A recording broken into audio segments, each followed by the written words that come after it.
Good afternoon. My name is Joseph Tucker Edmonds, and I am the Associate Director for the Center for the Study of Religion and American Culture. And I want to welcome you to the second episode of the second season of the Center's Religion and series.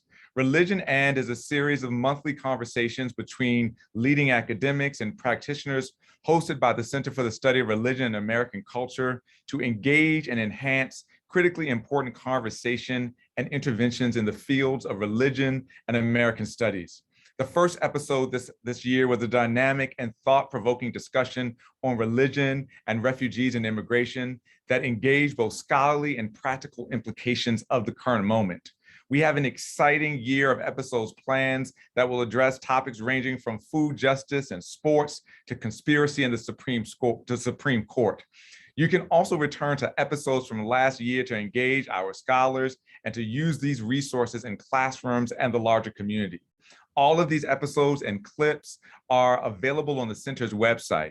And I want to thank the scholars who took time out of their schedules last month to provide nuanced and engaged discussion to challenge the fields of religion and American studies. I want to thank Salit Chaco, Melissa Borja, Salah Ansari, and Todd Scribner. Today, our conversation is on religion and disability. Please note that based on the advice of our host and panel, our desire was to be as accessible as possible for today's discussion. We have turned on the live transcription services that you should all be able to enable at the bottom of your Zoom screens. And our desire was to have an ASL interpreter due to some shortages around the country and some issues with our provider here at IU. We were not able to provide it today, but we will be able and hopeful to be able to provide those services if necessary for folks who need them during our future webisodes and episodes. So thank you again. Today's topic was sparked by the fact that religious communities have often been at the forefront of providing services and support for parishioners and members with varying health, social, and economic needs. However, this attention to difference has not always translated to a thoughtful and encounter with intersectionality and in ways in which difference or ability operates across race, gender, and class. Today's panel hopes to address the questions of access by examining the intersection of disability and religion through a lens that focuses on embodied religious practice, survival, resilience, and embodiment more broadly. Moreover, this panel will address how disability and religion provide a novel space, theoretically and critically, to think about inclusion and visibility in the political arena, classrooms, and religious spaces. So I'm excited that we have social science scholars and humanity thinkers for a conversation at the intersection of religion, faith, disability, and resistance. Please remember that throughout today's session, we are asking folks to submit questions through the Q&A feature on Zoom. You can use the chat to discuss, but we hope that you would drop your Q&A questions into that feature so that our panelists and hosts can see them. And so without any further ado, I would like to introduce the host for today's conversation. Dr. Kenzie Mintus is one of our hosts, and she is an associate professor of sociology in the School of Liberal Arts at Purdue University in Indianapolis. Her research interests include health and aging, with an emphasis on disability as well as chronic illness. Much of her research focuses on identifying and understanding health disparities amongst older adults in the United States. In 2017, she was selected as a fellow of the Gerontological Society of America. She has published in a wide variety of journals, including the Journals of Gerontology, Social Sciences, and the Journal of Aging and Health, the Journal of Family Issues, and PLOS ONE. And so I'm so excited to introduce and to welcome today Kenzie Mintus. Our other host for today is Dr. Sarah Imhoff, who is an associate professor of religious studies at Indiana University in Bloomington. She is broadly interested in religion and the body. Her research asks questions about how bodies and their attributes such as gender, race, and ability shape and are shaped by religion. Underwriting many of her research projects are questions about how embodiment makes religious meaning and how religious discourse makes bodies. She has written amongst a wide variety of venues about the meaning of Jewishness in contemporary America, and the idea of DNA and medical knowledge and how that plays into what it means to be Jewish and what it means to be have different understandings of ability. And so I want to welcome Dr. Sarah Imhoff and Dr. Kenzie Mintus, and now I will hand over this conversation to them as we engage in this important discussion about religion and disability. Thank you so much for having us. It's really a pleasure to be here. I mean, here is my office, but it's a pleasure to be in this wonderful virtual space with you. I'd like to take the pleasure of introducing one of our speakers. Today, joining us is Professor Daniel Bowman Jr. at Taylor University. He's an associate professor of English there. He's also the editor-in-chief of Relief, a journal of art and faith. And he's the author of 2 books, A Plum Tree and Leather Stocking Company, from VAC Poetry, and the new, or relatively new, On the Spectrum, Autism, Faith, and the Gifts of Neurodiversity from Brazos Press just this past year. His work has also appeared in print and online. I'll name just a few of the journals: Adirondack Review, American Poetry Journal, Art House America, Books and Culture, Istanbul Literary Review, Midwest Quarterly, The Other Journal, yes, that's really its name, Redactions, Poetry and Poetics, Rio Grande Review, and others. So it's my pleasure to welcome him here. And I will turn this over to Kenzie now, who will introduce our other speaker. Thank you so much, Sarah. We are incredibly excited to welcome Dr. Meredith Hope, who is an assistant professor of psychology at the College of Wooster. She focuses on protective factors that enhance positive social development and the health outcomes in minority youth and emerging adults in the United States. Right now, she explores the contributions of religious communities for Black youth and emerging adult, Right now, she explores the contributions of religious communities for Black youth and emerging adult development with high-risk context, for example, racial discrimination and community violence, with specific emphasis on behavioral and mental health outcomes. Dr. Hope also specializes in teaching children, adolescent, and emerging adult development, as well as the psychology of religion and spirituality. Thank you.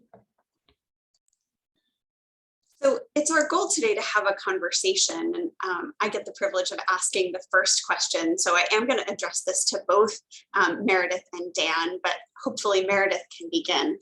It's a two-headed question. And the first part of it is, in your research or in your own experiences, how have you seen disability addressed or maybe not addressed in religious spaces? And then the other side of the coin is, how have you seen religion addressed or not addressed in spaces that are specifically designed for people with disabilities or for thinking about disability? So Meredith, if you could take us off. All right, thank you so much for that question. I'm really excited to be here.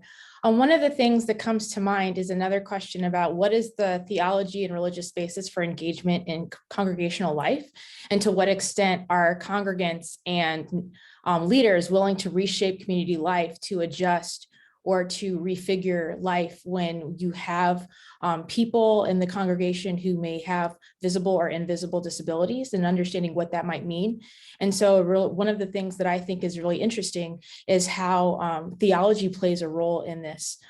Theology around what it means to be active, what it means to be a person in a specific faith, the requirements within that faith for participation. I think all of those things really shape how disability is addressed, but also whether it gets addressed at all.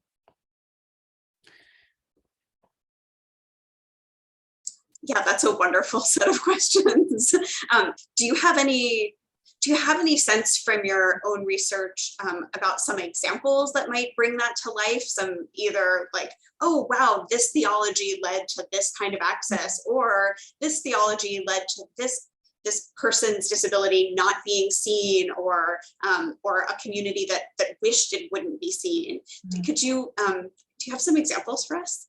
Sure. Well, one thing, when I study the role of religion and mental health for Black youth, and so one of the things that when you think about mental health, there in many religious communities, there remains a stigma around how we understand mental health. Do we even acknowledge it?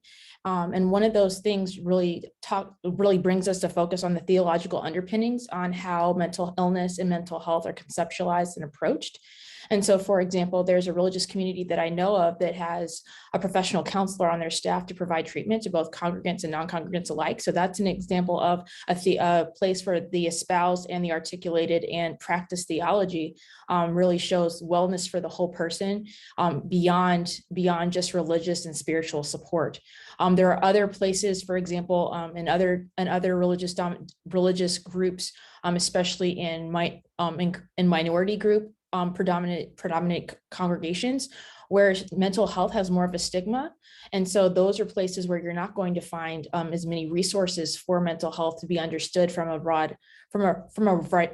a diverse perspective. So those are two examples of the spectrum in which we find ourselves thinking about. The other thing I wanted to just mention is that a lot of these questions are at the intersection of theology and resources. So not only you may have a theology that allows you to fully express your space as a fully inclusive place for people with differing abilities to be involved and to be seen and to be known. But for example, if you're in a low resource area, you may not have the structural and the financial support for that disability to be even something feasible.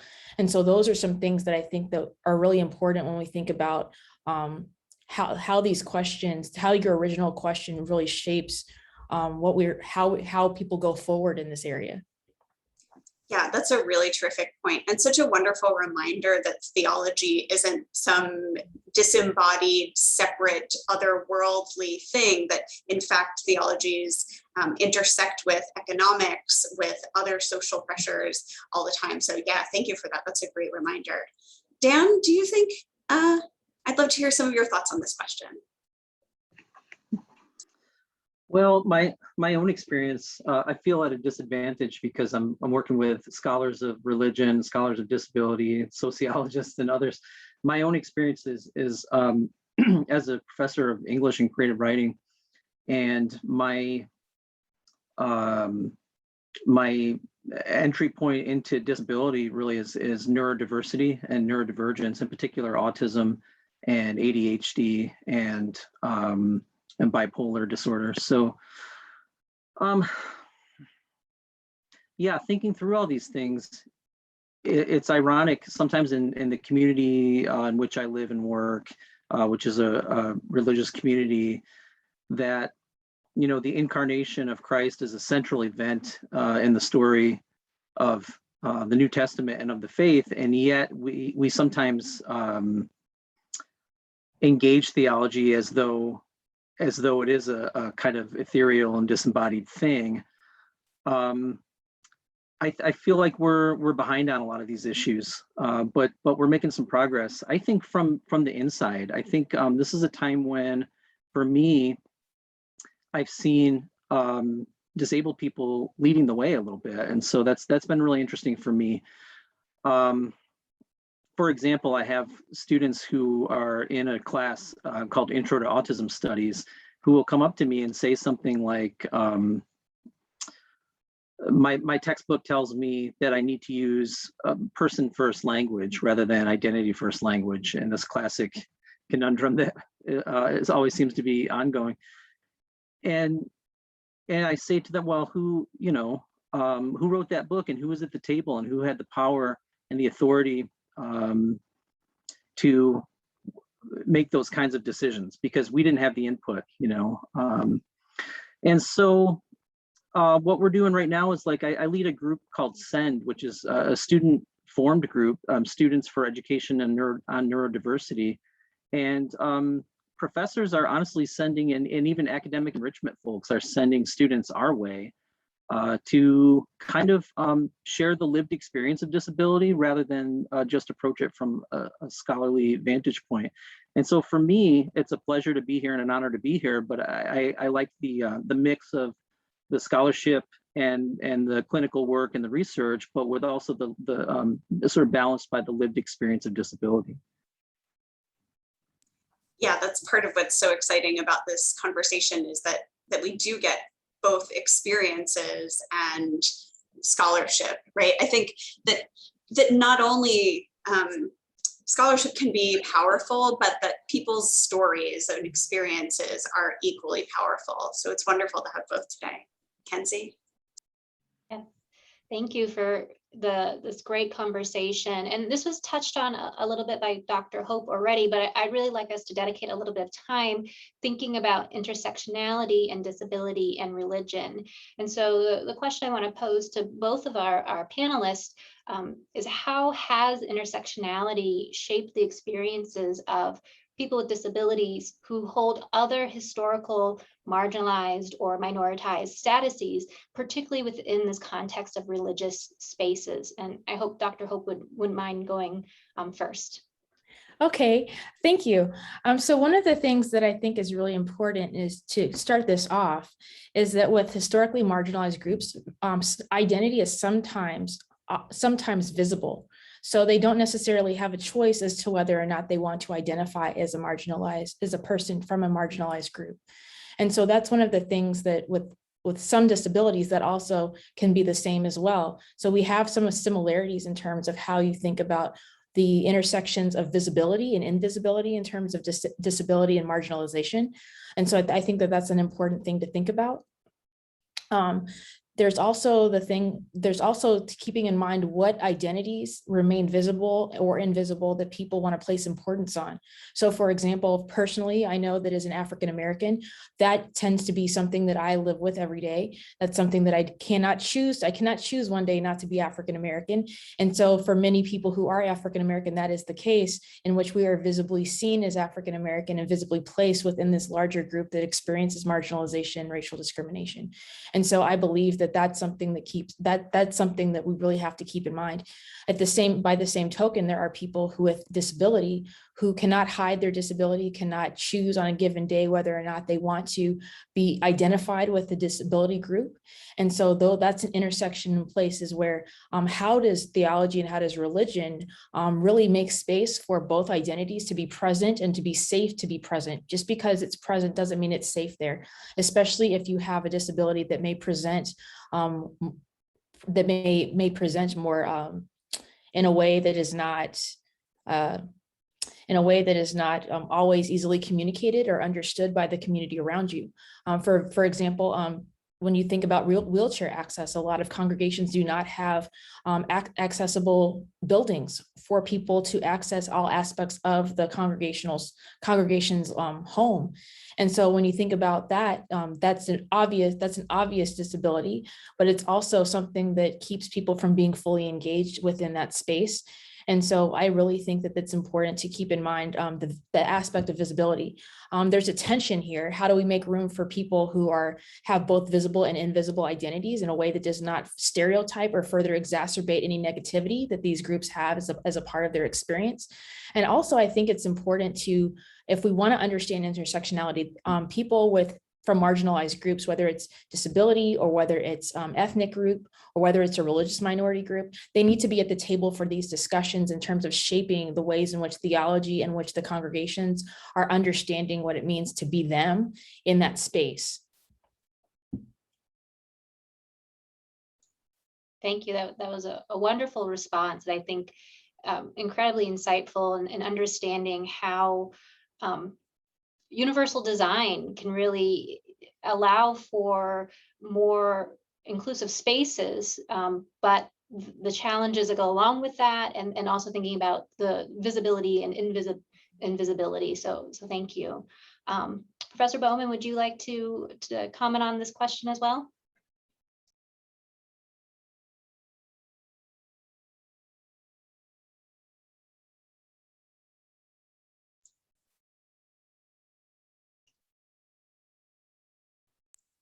I think Dan's having some audio trouble. So maybe if I know there's some tech help here, maybe we can figure out how to get Dan some tech help while we continue our conversation. I guess in the meantime, could we think a little bit about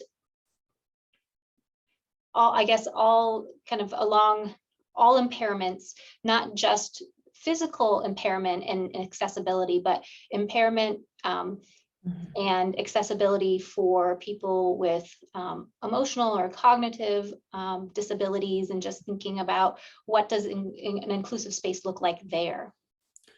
Yeah, that's an excellent point. So for example, as you were mentioning cognitive impairment or limitation, I was thinking about how some religious denominations play a very high value on intellectual engagement with theology and other aspects of religious life. And while this is not problematic in and of itself, what can be problematic are the ways in which these communities place that high value and how they implement intellectual engagement with the faith may exclude those who are not able to fully participate. And so what are the bridges that these religious communities are building to bring people into these places of that high value that are required or by the community, or maybe whether it's an espoused a requirement or whether it's in praxis? That's something that I think is really important. Or what are the bridges that are being built so that people can fully engage with their intersection, with all of their intersections? And I think that also requires nuance for the leaders to be really sensitive to the nuance in their congregation. So if you have a largely able-minded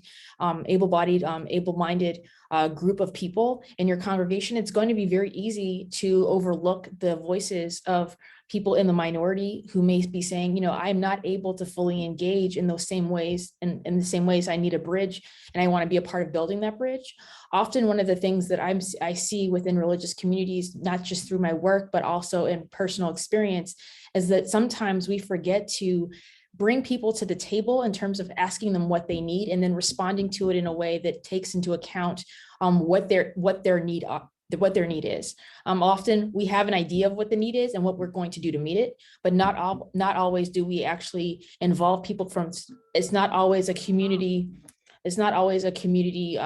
engaged process. And I think that that's something that's really important here, is to encourage religious leaders as well as scholars who are thinking about these topics to think about the characteristics of community that really make a community truly inclusive, especially if there are values that are being placed on certain types of engagement that not everybody is able to reach.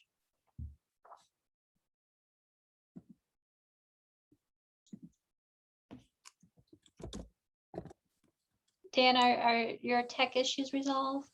I think so. Yeah, the audio cut out and I wasn't able to hear anyone for a minute, but I think I'm okay now. Okay. Would you like to comment on this idea of kind of intersectionality? Yeah, I just have so much to learn about this. I'm working with a student right now, mentoring a student who is working toward a self-diagnosis of autism and understands that she is neurodivergent in some way or another, an African-American young woman.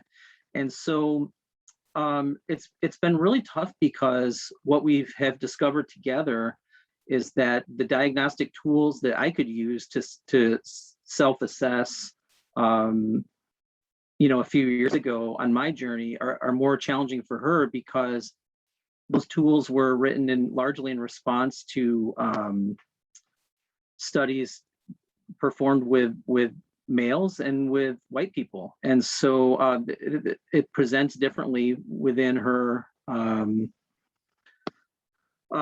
her life. It simply presents differently. And some of that has to do with cultural stuff and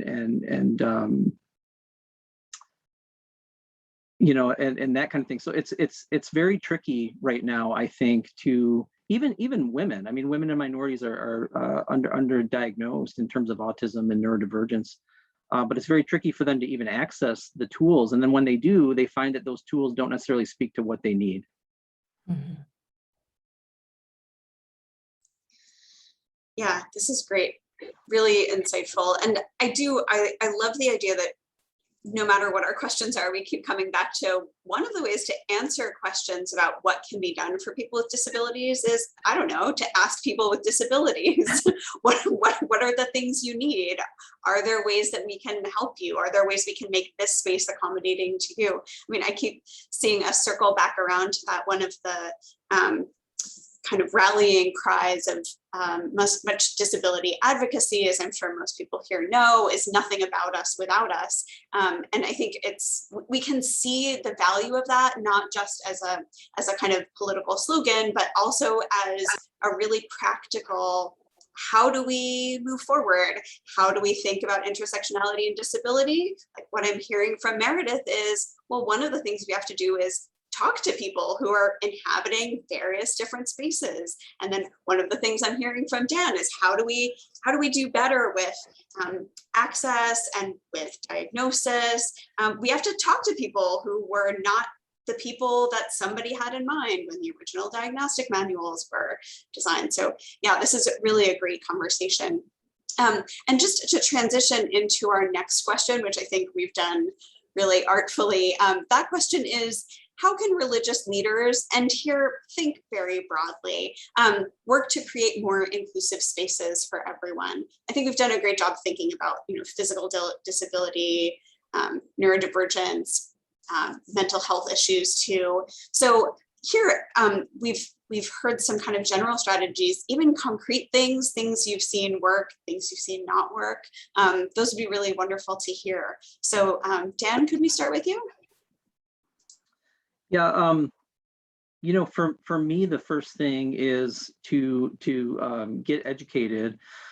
And that means a lot of different things. I mean, when I first started trying to understand autism, I was reading textbooks and clinical studies and research on what was then called Asperger syndrome before it was folded into the autism spectrum. And those works generally are built on a pathology paradigm. And so I felt excluded, even though they were purportedly about me and people like me. I often felt excluded from those works and had a tough time with those things. As a creative writer, I guess I had the tools to be able to start telling my own stories. And that's something that was valuable to me because I think that people, so if pastors, priests, rabbis, et cetera, and religious leaders in education circles and other places want to be more inclusive, my suggestion is don't just learn about autism or mental health issues or other kinds of things, physical disabilities and so forth, from clinical books and academic research, but read some memoirs. Read what they call own voices narratives, which is a hashtag that sometimes we use in spaces like Twitter to discern between work that is produced from within a marginalized community versus work that's written about us, from some other point of view.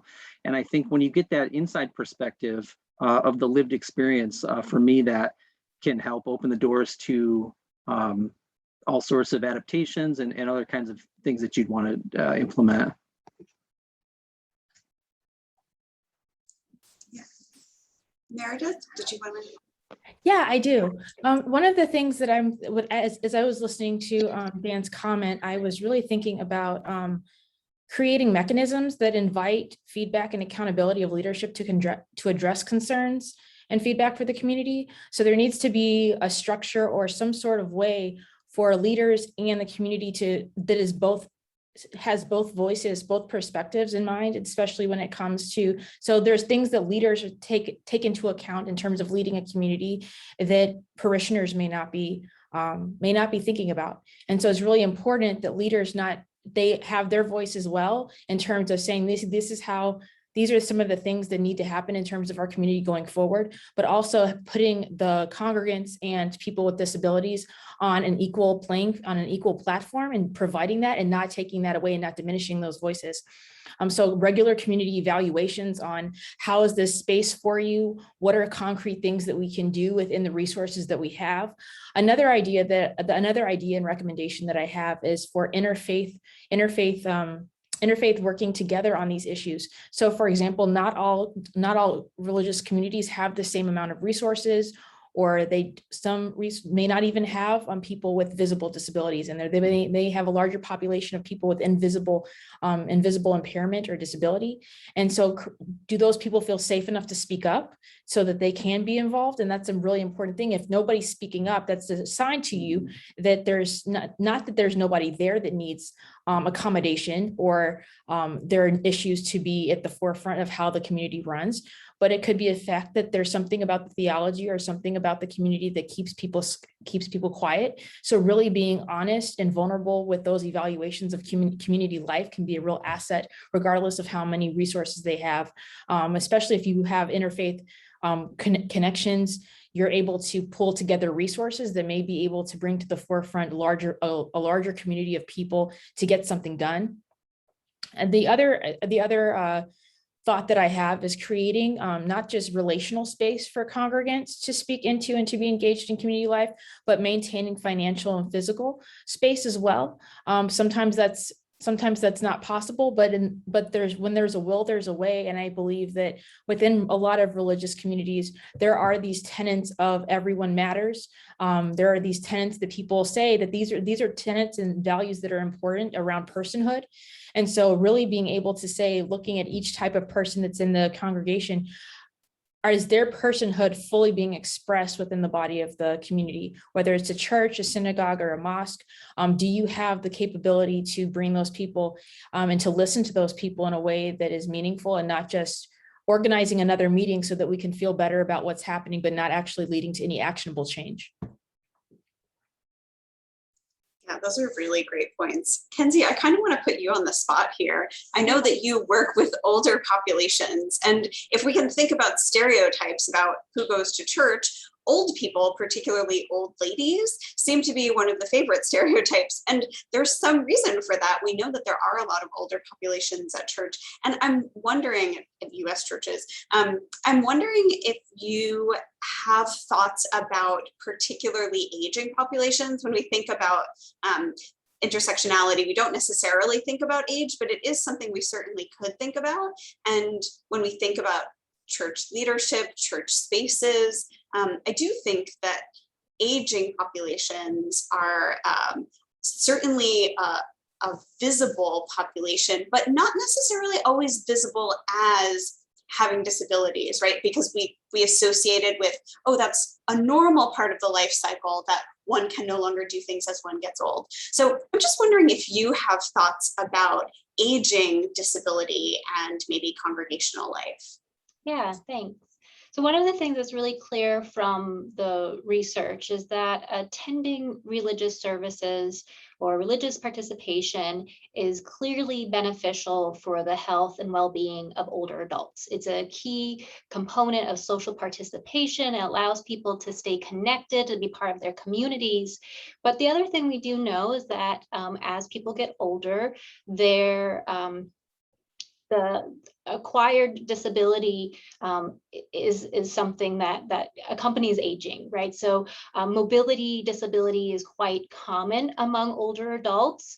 And also as sensory limitations begin to become acquired as well, then we might have driving cessation. And so one of the things that I've looked at a little bit in my own research is the role like transportation, to staying connected, to getting people to their places of worship. And we actually do a better job, I would say, for older adults because there are sometimes senior shuttles. But it doesn't mean that everyone has access, that everyone is included. And so the thing that I would, particularly kind of emphasize is that when we have true accessibility, that benefits everyone across all ages. And so because we know that religious attendance is so good for our health and well-being, for people who belong to those communities, maintaining that accessibility across the life course, I think is a key determinant of health. and if I can kind of borrow some time, I want to encourage people right now. This is about the time we're going to shift over to audience questions. So go ahead and start putting your questions in. But in the meantime, I actually wanted to see if our panelists had some thoughts. And Sarah, maybe you might have some thoughts about kind of how, COVID-19 really changed the way that people interacted with their religious community, and it became more virtual. So if one of the things that we think helps benefit health and well-being is those social connections and those, being in the same place, what does that mean when maybe actually having virtual options is more accessible, but I guess I'm getting at a little bit of this tension here that, having online congregations allows for maybe more people to have access, but as, concerns about COVID-19 have been receding and going back to in person, are we keeping that virtual option? Are we really keeping it as inclusive as possible? I have a super quick just extra complication to throw in the mix here. And that is, for many Jewish congregations, it was a compromise to use Zoom because of halacha. It is not actually acceptable for you to be on your computer if you are a halakhically observant Jew. So there can be a tension between dominant modes of accessibility, right? Zoom is one mode of accessibility, and particular religious norms, right? So there were lots of questions about, do we have this bat mitzvah on Zoom? We normally wouldn't do this kind of thing. Should we do it now? Should we continue doing it?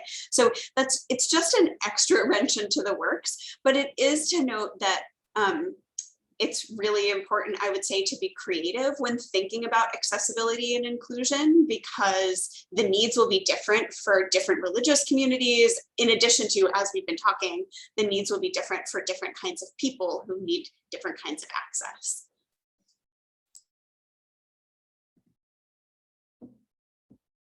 One thing that I really, as I was listening to both of your comments, I was really thinking about COVID-19 really exposed the way a lot of the ways in which we think about justice, and a lot of ways in which we don't think about justice as well. And I think that this is ultimately a justice issue in terms of, you may have the resources to get online, but not everybody has those resources to be online. And so we have not only economic disparities in terms of accessing online congregations, but we also have the social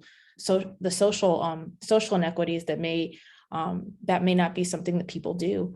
And so I think that at the end of the day, we're really seeing how religious communities are thinking about justice within their communities. What does it mean for equitable access for everyone? Does your theology allow for that? Does your practice allow for that? I think that's really important. One of the things that I think about access is, can everybody access it? So for example, in many churches, the main events are Sunday service. So that may be televised or live streamed on YouTube, but what about the youth ministry? What about the special needs ministry? What about the small groups and the Bible studies? What about those? Those are just as important and part of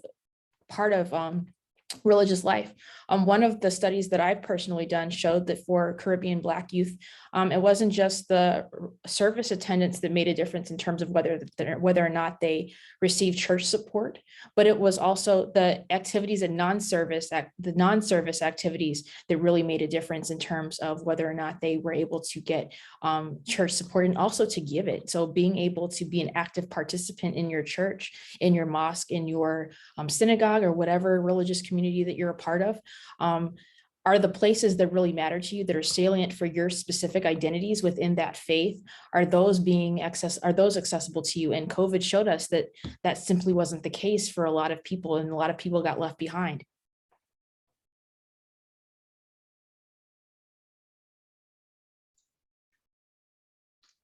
I think your point about justice is so important. And it also kind of reminded me of one of the things that I was trying to highlight too, is that given that we know religious participation and broadly, right, so across the different services and having those connections to the community the larger community is protective of people's health and well-being, that when we have places that are not welcoming, that are not exclusive, when people are excluded and they're pushed out, they lose that health benefit. And so for me in my research, it's about, these health inequalities that are exacerbated by having non-welcoming religious spaces. I want to put another plug in there for the audience to ask us some questions. We'll keep riffing, but we'd love to hear your thoughts too. So I have a kind of hard question, and that is, this is building on something Meredith noted before, is almost every religious community I can think of wants to think of itself as a place where all humans are valued, where all people are important.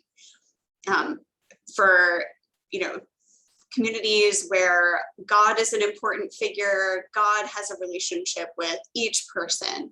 So where is it that falls down, right? Sometimes it's going to fall down on resources. We wish we had X, Y, and Z, but we cannot afford a physically accessible building because our church is so old. We can't, but there are other places too, as Meredith suggested earlier. So I'm interested in those places. What are the theological tripping points, maybe, in some of the communities that we know or have observed, where that doesn't translate into fully accessible in every way? Or are they theological tripping points? Are they instead sociological tripping points or cultural ones where other cultural norms seep in and then outrank the theological ones?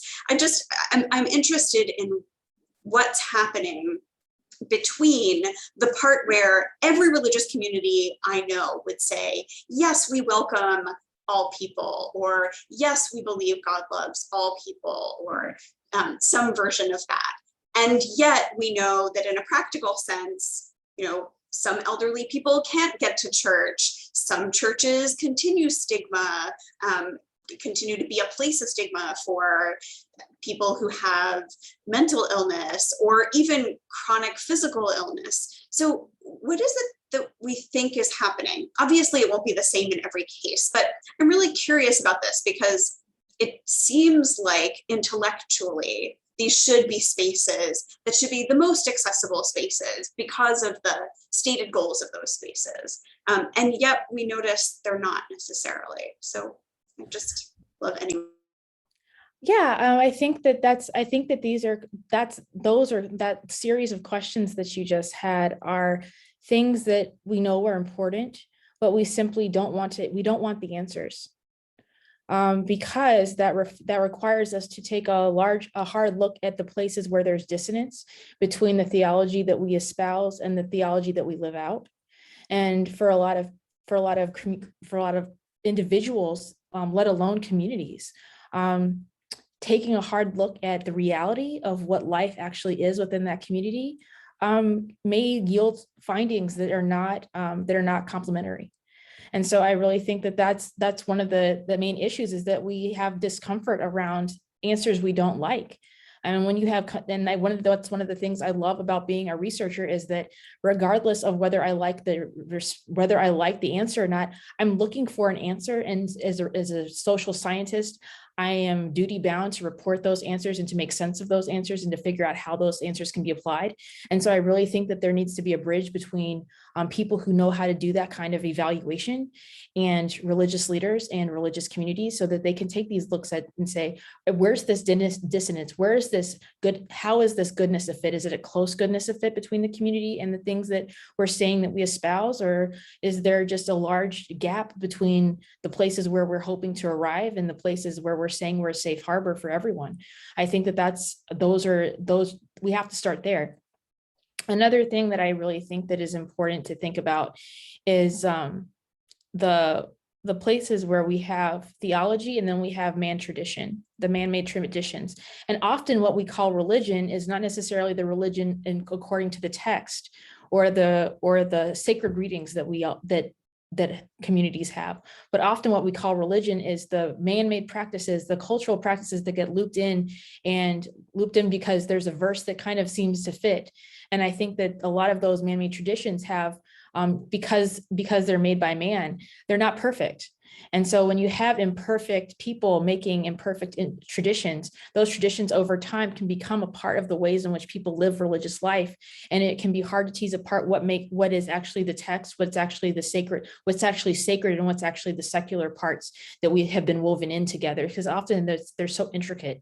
And so I think that those are places where there's a large need for outside help, as well as outside people from the faith who are not necessarily a part of that community come in and take a look at it with fresh eyes, and to say, this group of people continues to not be a part of the congregation, even though there are places within our teachings that allow for that access, that allow for that engagement, and to also acknowledge the fact that, for example, there may be ways in which people are acknowledged and accepted fully, but only theologically. And maybe there's a priority around that theology over what happens actually in reality.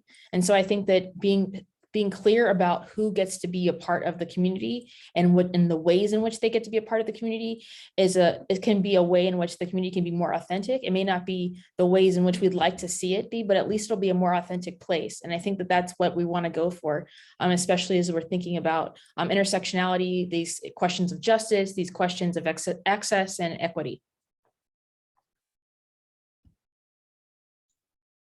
We are fortunate to have a good group of questions coming from the audience, and I'm going to kind of, the first two that came through kind of hang together, so I'm going to ask both of them. But I think, Meredith, it might be another question that's targeted toward you and your work, but thinking about how theology has been used as a weapon in a way to marginalize people of color, both present day and the past, so kind of thinking about historically how theology has played a role in, I think, the marginalization process.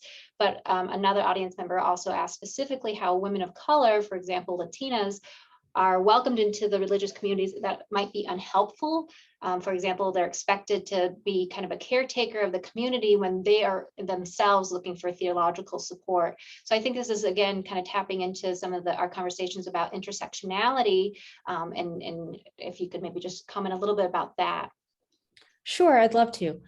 So as you were sharing these questions, I was thinking a lot about how religious communities have been used to strip culture away from people. So people in the First Nations, I know that there's theology that showed that there's some theologies that teach that people of a certain skin color are lesser. And those are actual things that you can read in their texts.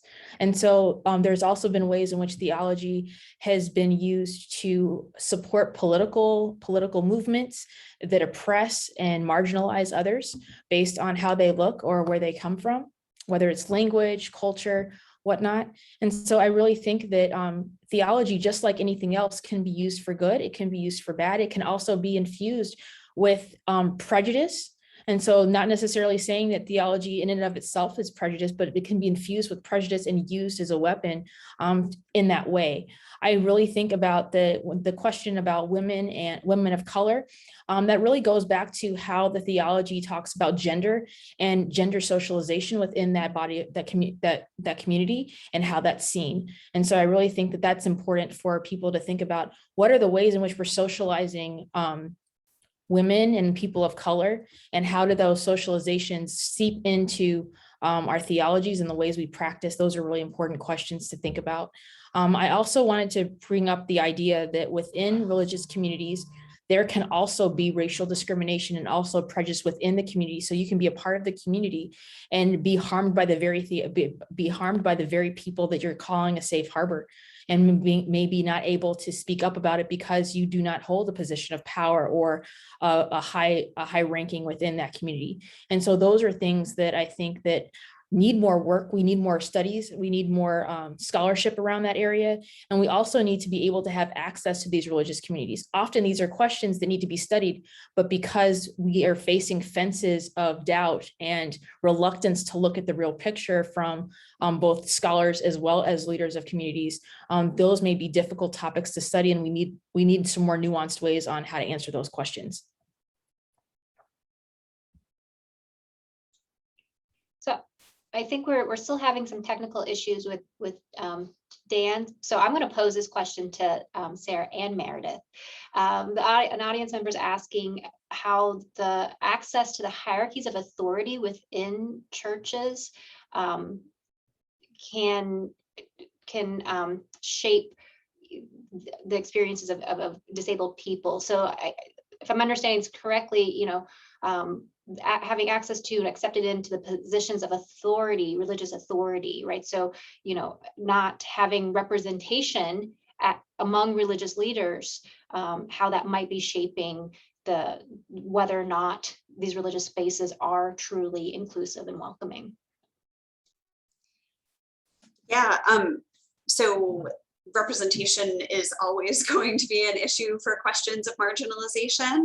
I would also add that there are strong theological and textual traditions. So here I might differ a little bit from Meredith to say, like, the goal isn't to get back to some perfect text, because those aren't accessible to us as scholars, even if they might be to people as religious people, and that texts don't interpret themselves. And so we have lots of spaces of textual interpretation that do things like exclude women or exclude people with disabilities.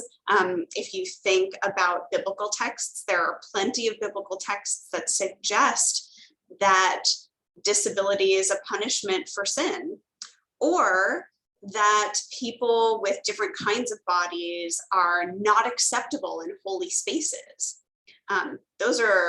We got a lot of those in biblical texts, right? And so then the job of religious communities today is to figure out how to make sense of that. How do we make sense of the fact that people with physical disabilities, sometimes women, are explicitly not welcome, or are considered impure, or things like that. There are plenty of ways that those theologies matter quite materially. They can still be seen in certain Christian communities as things that are in need of healing from God. That says that there's a problem with you and your body or your mind. This is a thing that we have decided as a community is in need of healing, right? In Jewish spaces, there are lots of discussions about halakhically what the kinds of obligations someone can take on for the community. If you are blind, if you are deaf, those are still open questions about kind of communal obligation, without getting into the nitty-gritty here, that really matter for leadership. So in rabbinical schools and cantorial schools, those questions are still live questions, and different Reform Jews will have different answers, and different conservative Jews will have different answers, and different Orthodox Jews will have different answers. So some of that is a matter of textual interpretation. Some of that is a matter of theological traditions. Some of that is a matter of social traditions, like US social traditions today. So I think there are a lot of questions about what it means to have representation in a hierarchy, and that some of those are going to be different from community to community, and that some of those are going to have what I might describe as some sneaky, maybe unseen interpretations that come with them. So what does it mean for a community to decide that this person is our leader if we have these kinds of texts that suggest that maybe that person wouldn't have been allowed into these holy spaces, right?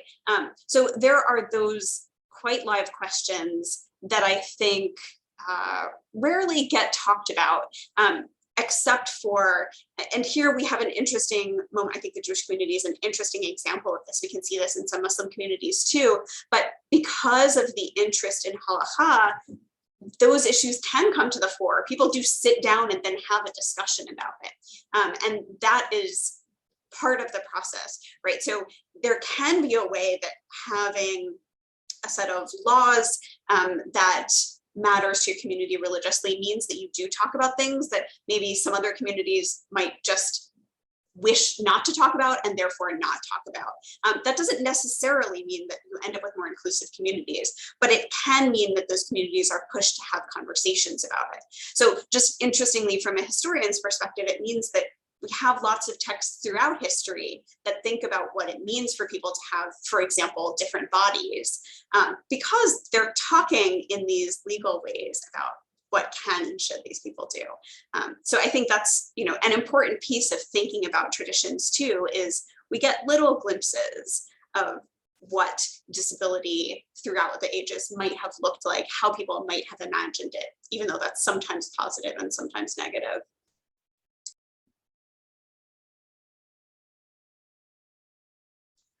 Did you want to comment on the idea of the social hierarchies, Meredith?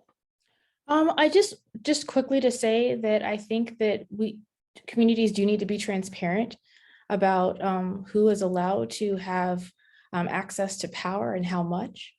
Just because they do represent, they are the forefront face of the community, and when they go out to represent it, that's the person that you have representing the community.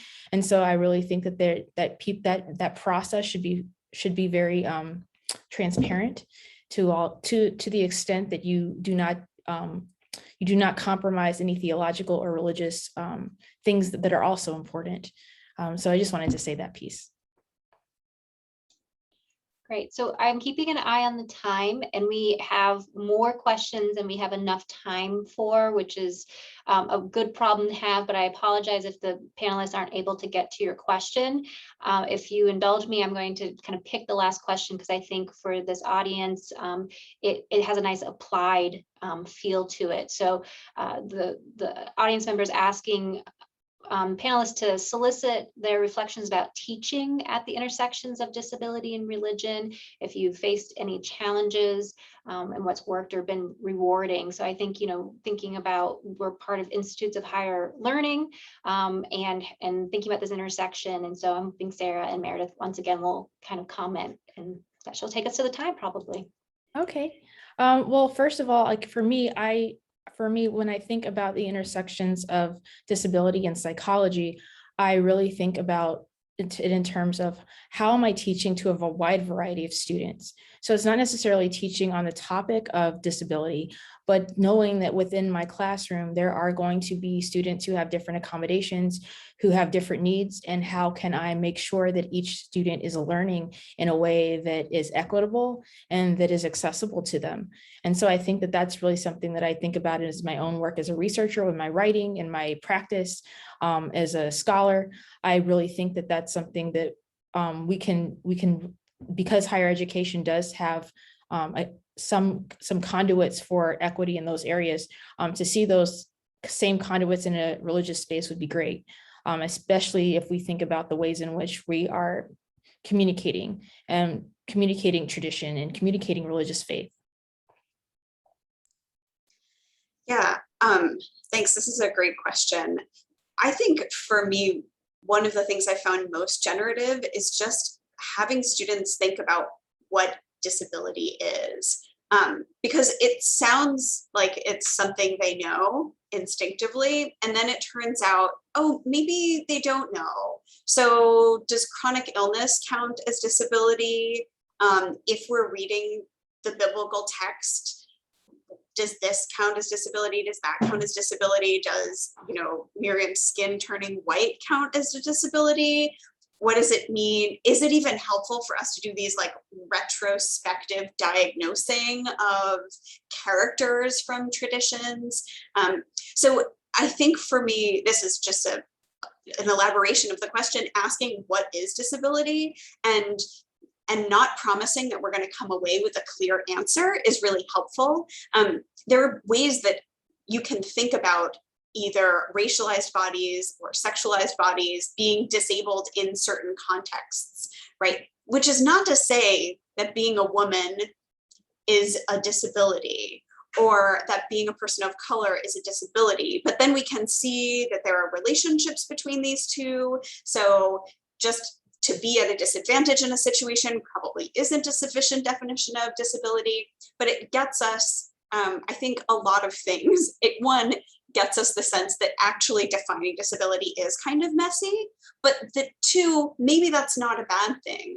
Maybe that can help us see how it relates to other kinds of experiences. And especially for students who don't identify as disabled, it helps them understand that the world is full of imbalances and different kinds of embodied people. And that's one way to get at that.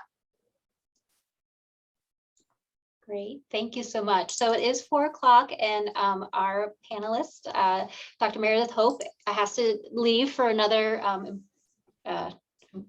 engagement, but thank you so much for all of your comments and the audience for their questions. I'd like to just remind you all that there will be a link in the chat that will ask you to complete a very short survey about the webinar. You'll also receive a link in the email. We want to hear your thoughts, we want to hear your opinions, and I hope that you'll stay tuned for the next session of Religion and, which will be focused on religion and conspiracy on November 18th. I know I'll be tuning in. That sounds fascinating.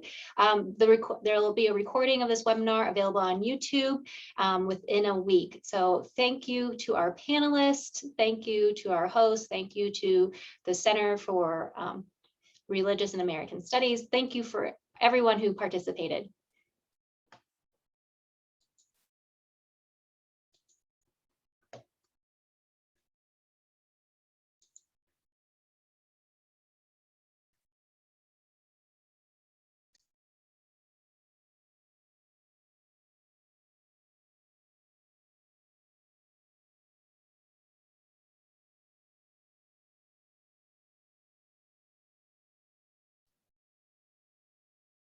I think we're still, I'm still streaming. We had a couple of tech issues even with our tech person. So thank you. I mean, you all were amazing. And I don't know if Nate is able to stop the recording.